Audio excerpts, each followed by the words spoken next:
Hi, my name is Karrie Kondel. I'm in my second year of the Family Nurse Practitioner program at Gonzaga. I have been a registered nurse for almost 20 years. That is shocking. I can't believe that's even possible, but it is.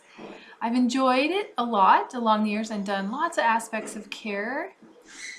I have 3 kids too, and a really patient husband. So my philosophy of nursing has really morphed over the last 20 years. I think in the beginning I saw myself as a robot, as in if I did exactly what the physician wanted, exactly how the facility wanted me to do it, efficiently, with a smile on my face, that everybody would be happy. Well, it wasn't so much. I struggled my first year with trying to know where exactly I fit into that situation, and I had an experience that shaped the rest of how I have done nursing since that I'd like to share with you.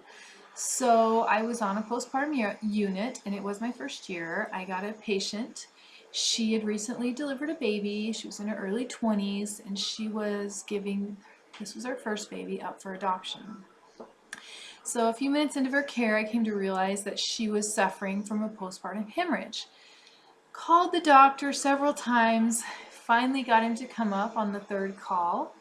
And when he got there, he was not happy with me at all. He basically belittled me in front of the patient and said, if I just knew how to do a proper fundal massage, we wouldn't be in this situation, and don't, as he walked out, don't call me again. Well, half an hour passed and she was in trouble. She was in big trouble. Got him to come back up painfully. He came back up, and she ended up having a hysterectomy, the inability to ever have any more children, and she gave that one up for adoption.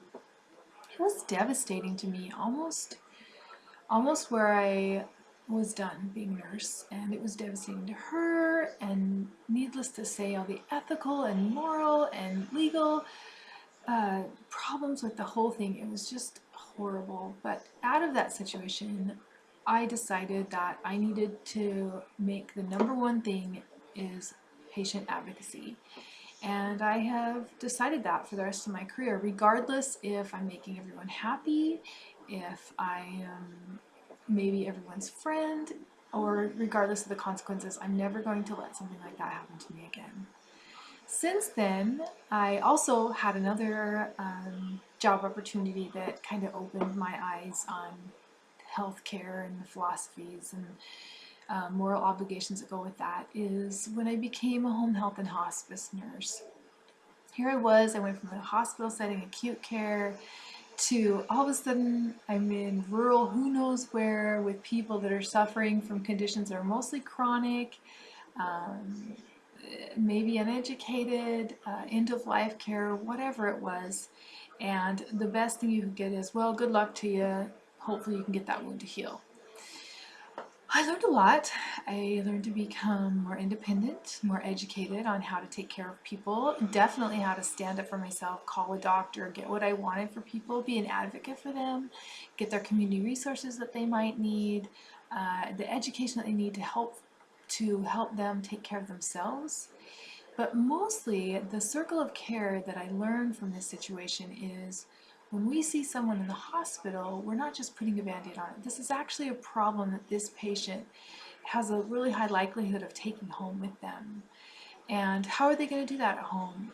How are they going to care for themselves and maybe not even fix the problem, but deal with the problem, or maybe it's an end of a life issue. So it kind of gave me a more circle of care to understand where people are going. So my philosophy in general would have to be 3 things: accountability, professionalism, and compassion.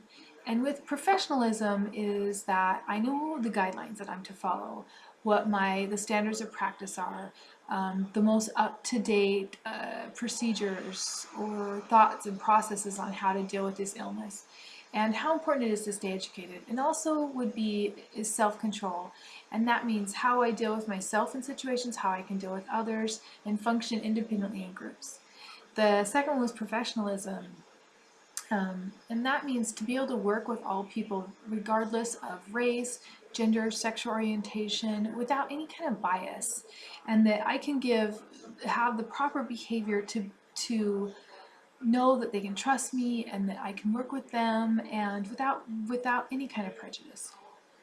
And the last one is compassion, and how important it is to be respectful to our patients and the clients that we deal with, that when they leave our care, that they still have their dignity intact, they have self-respect, and they have more confidence to learn how to deal with this illness, how to heal this illness, or how to just care for themselves in this illness. I hope that I have the right moral compass that'll lead me in the correct direction, that both ethically and legally, that I'll understand what needs to happen, and first of all, be a patient advocate and do what is necessary to care for that person regardless of consequences. And that's about it. Thanks.